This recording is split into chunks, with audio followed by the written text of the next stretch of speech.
রংপুরের বৈষম্য বিরোধী ছাত্র আন্দোলনের হত্যা মামলায় যুবলীগ নেতা সাদ্দাম গ্রেপ্তার। রংপুরের বৈষম্য বিরোধী ছাত্র আন্দোলনে পুলিশ ও আওয়ামী লীগ নেতাকর্মীদের গুলিতে নিহত পথচারী মাহমুদুল হাসান মুন্না হত্যা মামলায় জেলা যুবলীগের যুগ্ম সাধারণ সম্পাদক নাহিদ হাসান সাদ্দামকে দেশীয় অস্ত্রসহ গ্রেপ্তার করেছেন যৌথ বাহিনী। মঙ্গলবার দুপুরে রংপুরের মহানগরীর স্টেশন এলাকা থেকে নাহিদ হাসান সাদ্দামকে গ্রেপ্তার করা হয়।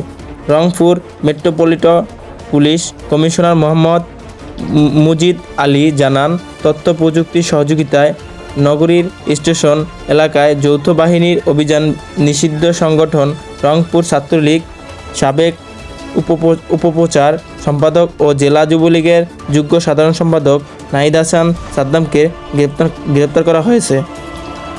এ সময় তার কাছে বেশ কিছু দেশীয় অস্ত্র উদ্ধার করা হয়।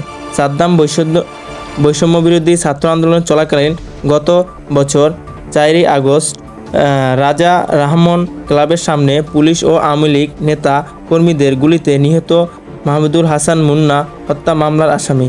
অস্ত্র হাতে ওই হামলায় প্রকাশ্যে অংশ নিয়েছিলেন সাদ্দাম। ওই সময় অস্ত্র হাতে তার ছবি সামাজিক যোগাযোগ মাধ্যমে ব্যাপকভাবে ভাইরাল হয়। 5 আগস্টের পর আত্মগোপনে চলে গিয়েছিলেন তিনি। মহানগর পুলিশ কমিশনার আরও জানান, নাহিদ হাসান সাদ্দাম নগরীর স্টেশন এলাকায় আলমনগর বাবুপাড়ায় মৃত ধলু মিয়ার পুত্র। বৈষম্য বিরোধী আন্দোলনের দমাতে রংপুর সংগঠিত হামলাগুলোর অন্যতম মাস্টারমাইন্ড ছিলেন সাদ্দাম।